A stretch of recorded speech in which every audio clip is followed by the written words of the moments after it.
Hello everyone, कैसे हैं आप लोग। आई होप आप अच्छे होंगे। इस वीडियो में हम देखने वाले हैं पैरेलल ट्रांसमिशन के बारे में और सीरियल ट्रांसमिशन के बारे में, है ना।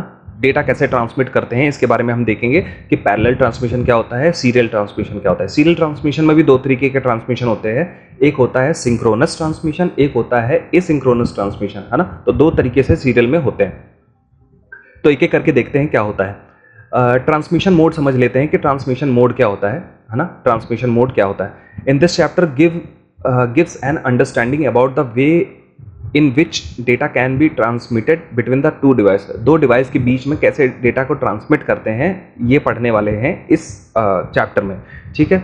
तो हम डेटा को दो तरीके से हम ट्रांसमिट कर सकते हैं, एक पैरेलल तरीके से कर सकते हैं, एक सीरियल तरीके से हम डेटा को ट्रांसमिट कर सकते हैं।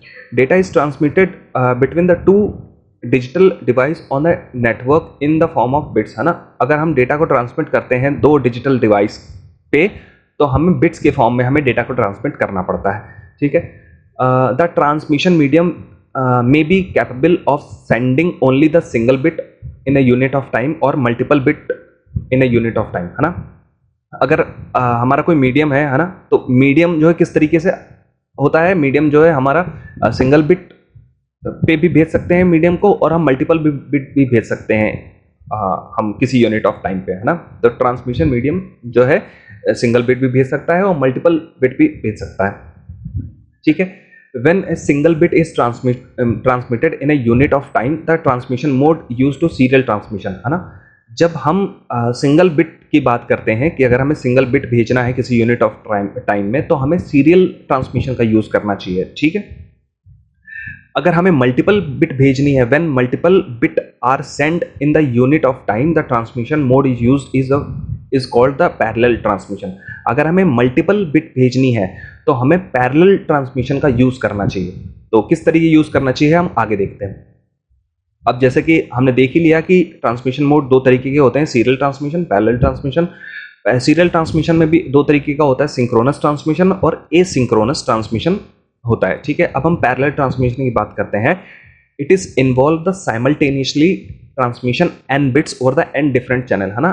तो n बिट्स होंगे हमारे पास और n डिफरेंट चैनल होंगे, तो पैरेलल ट्रांसमिशन इस तरीके से होता है, ठीक है। n बिट्स होंगे हमारे पास और n डिफरेंट चैनल्स होंगे, तो पैरेलल ट्रांसमिशन एक साथ किसी यूनिट ऑफ टाइम में चला जाएगा, ठीक है। Parallel transmission increase the transmission speed by factor of n over the serial transmission communication. मतलब जो हमारा पैरेलल ट्रांसमिशन है वो जो है ट्रांसमिशन स्पीड जो है किस पे डिपेंड करता है, वो n जो है ट्रांसमिशन कम्युनिकेशन चैनल है हमारे पास, मतलब n चैनल है, तो इसकी वजह से उसकी पैरेलल ट्रांसमिशन की स्पीड बढ़ जाती है, ठीक है। अब किस तरीके से पैरेलल ट्रांसमिशन काम करता है देखते हैं। जैसे कि ये हमारे पास 8 चैनल दिए हुए हैं और हमें 8 बिट भेजनी है, तो किसी यूनिट ऑफ टाइम पे एक साथ हमने, है ना, 8 चैनल से 8 बिट भेज दी, तो ये बहुत ज़्यादा फास्ट हो गया, ठीक है, कि बहुत जल्दी हमारे रिसीवर के पास हमारा 8 बिट पहुंच गया, ठीक है। इसका कुछ डिसएडवांटेज भी होता है। डिसएडवांटेज क्या होता है, पैरेलल ट्रांसमिशन में इसको इंस्टॉल करने के लिए कॉस्ट बहुत ज़्यादा लगती है, ठीक है। और इसमें n चैनल का यूज़ होता है, मतलब n चैनल का यूज़ होता है तो कॉस्ट ज़्यादा लगती है। तो n चैनल को मैनेज करने के लिए हमें शॉर्ट डिस्टेंस कम्युनिकेशन के लिए बेस्ट है। अगर हमें शॉर्ट डिस्टेंस कम्युनिकेशन करना है ना, 100 मीटर पे करना है या 10 मीटर पे करना है, 50 मीटर पे करना है, तो कम डिस्टेंस वाले जो एरिया पे हम पैरेलल ट्रांसमिशन कर सकते हैं, ठीक है। The example of parallel transmission is communicating between the CPU and projector, है ना। सीपीयू एंड प्रोजेक्टर के बीच में जो सीपीयू और प्रोजेक्टर के बीच में जो कम्युनिकेशन होता है वो पैरेलल कम्युनिकेशन होता है, ठीक है। तो इसलिए बहुत जल्दी जो है प्रोजेक्टर हमें कोई भी चीज़ प्रोजेक्ट कर सकता है, तो वो क्या होता है, पैरेलल ट्रांसमिशन होता है, ठीक है। अब हम सीरियल ट्रांसमिशन की बात करते हैं। In serial transmission as a name suggested data is transmitted serially, है ना। तो डेटा जो है सीरियली ट्रांसमिट होता है ना, one by one, bit by bit, 1 bit at a time, है ना। तो बिट बाई बिट जो है हमारा डेटा ट्रांसमिट होता है किसी पर्टिकुलर यूनिट ऑफ टाइम पे, ठीक है। Since only 1 bit has send in a unit of time, only single channel is required, है ना। एक बिट को भेजने के लिए किसी यूनिट ऑफ टाइम लगेगा और एक चैनल की रिक्वायरमेंट होगी, ठीक है। अब जैसे ये कोई सेंडर है, वो एक बिट भेजना चाहता है रिसीवर के पास, तो एक ही चैनल है, एक ही बिट है, ठीक है, तो वो किसी यूनिट ऑफ टाइम पे भेज देगा। उसको अगर 2 बिट भेजनी है तो एक ही चैनल है ना, और 2 बिट है तो 1 बाई 1 करके जो है अपनी बिट वो भेजेगा रिसीवर के पास। मतलब 1 बिट भेजा किसी यूनिट ऑफ टाइम में, 1 बिट भेजा किसी यूनिट ऑफ टाइम में, तो एक ही चैनल है। ठीक है,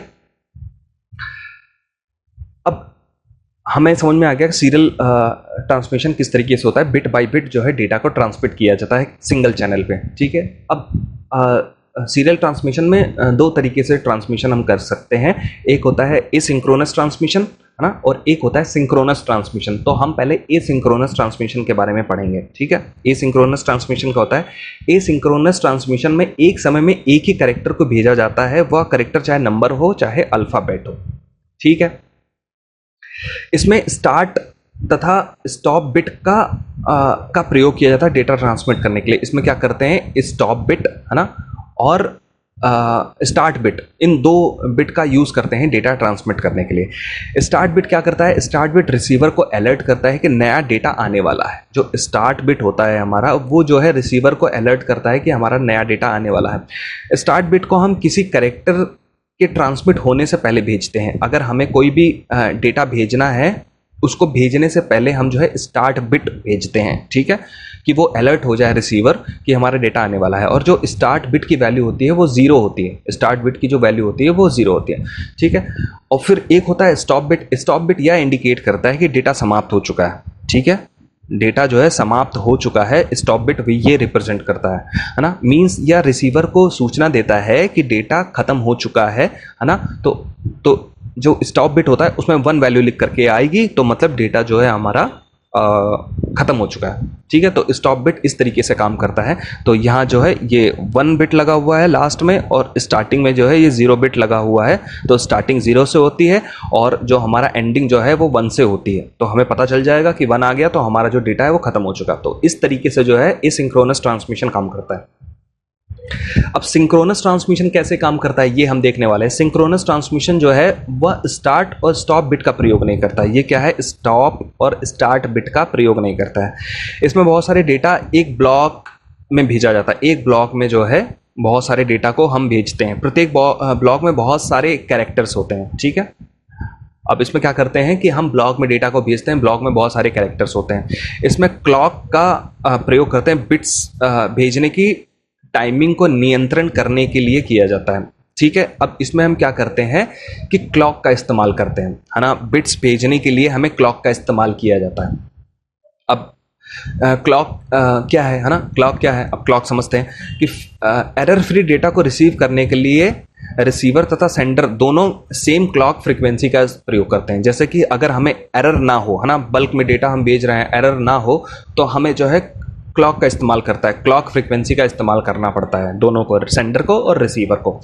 अब क्लॉक सिग्नल क्या होता है? Clock signal is a electronic logical signal that synchronize the action of digital circuit, है ना। सिंक्रोनाइज का क्या मतलब होता है? एक समय में होने वाला बनाना। मतलब एक समय में जो है सेंडर और रिसीवर को एक समय में सिंक्रोनाइज करके रखना, है ना। एक समय में सिंक्रोनाइज करके रखना, है ना, वो जो है क्लॉक कहलाता है ना। एक इलेक्ट्रॉनिक लॉजिकल सिग्नल होता है। ठीक है, तो क्लॉक का हम इस्तेमाल करते हैं बिट भेजने के लिए। ठीक है, अगर बल्क में बिट भेजना है तो हमें क्लॉक का इस्तेमाल करना पड़ता है। इसकी गति एसिंक्रोनस डेटा ट्रांसमिशन से अधिक होती है। ठीक है, जो सिंक्रोनस ट्रांसमिशन होता है वो सिंक्रोनस ट्रांसमिशन से धीरे काम करता है। एसिंक्रोनस की जो स्पीड होती है वो कम होती है और सिंक्रोनस की जो है ज़्यादा होती है, क्योंकि इसमें स्टार्ट एंड स्टॉप बिट को नहीं भेजा जाता है। इसमें क्या करते हैं, स्टार्ट एंड स्टॉप बिट को नहीं भेजा जाता है। इसकी वजह से हमें टाइम जो है बहुत बच जाता है।